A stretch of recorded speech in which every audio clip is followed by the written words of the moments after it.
Bonjour à tous et bienvenue sur la tribune de Coruscant pour cette nouvelle vidéo des sorties Star Wars qui reviendra donc sur les parutions du mois de septembre dans l'univers Star Wars.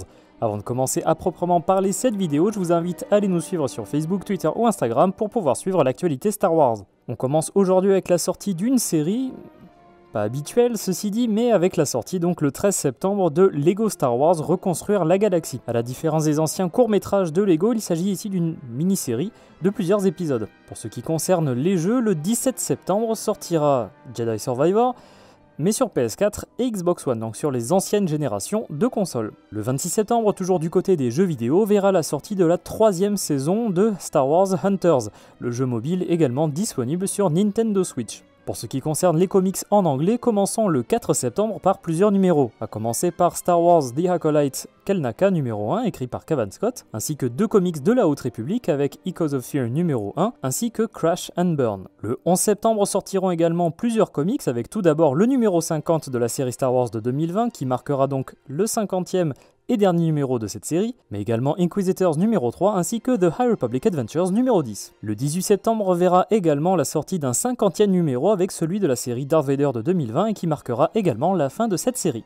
Le 25 septembre sortiront 2 comics avec Ahsoka numéro 3, la suite de l'adaptation de la série, ainsi que Saber for Hire numéro 4, qui fait partie de la Haute République. Pour ce qui concerne les comics en français, le 18 septembre verra la parution de plusieurs comics, avec tout d'abord des 100% Star Wars avec Dark Vador tome 8, qui regroupera les numéros de 37 à 41, ainsi que Dr. Aphra tome 7 qui regroupera les numéros 32 à 40. Le même jour verra également la sortie d'un comics un peu particulier avec la trilogie Throne en comics. Il s'agit d'une publication un peu spéciale à la manière de La Guerre des Étoiles ou le journal d'Obi-Wan Kenobi, au format de luxe donc, mais pour ceux qui collectionnent les Epic Collections de l'univers légende, ne vous inquiétez pas, les récits autour de la trilogie de Throne seront également publiés dans cette collection, mais plus tard, sous le nom de la Nouvelle République tome 4. Pour ce qui concerne les mangas en français, le 18 septembre verra la sortie de The Mandalorian tome 3.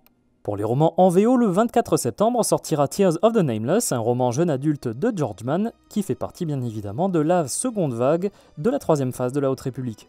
Pour les romans en français, le 19 septembre sortira Braver la tempête, qui est la traduction de Defy the Storm, écrit par Justina Ireland et Tessa Gratton. Mais ce n'est pas tout, car il y aura également la sortie de L'œil des ténèbres chez Lizzie, donc au format audio, qui est le premier roman adulte de la phase 3 de la Haute République.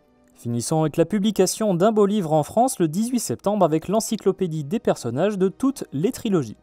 Merci d'avoir regardé cette vidéo, j'espère qu'elle vous a plu. Si c'est le cas, n'hésitez pas à laisser un like, n'hésitez pas à commenter pour dire la publication que vous attendez le plus ce mois-ci. N'hésitez pas à aller nous suivre sur Facebook, Twitter ou Instagram pour vous tenir au courant de l'actualité Star Wars. N'hésitez pas également à vous abonner à la chaîne si vous ne voulez pas rater nos prochaines vidéos. On se retrouvera le 1er octobre pour le prochain numéro des sorties Star Wars. A très bientôt et que la force soit avec vous.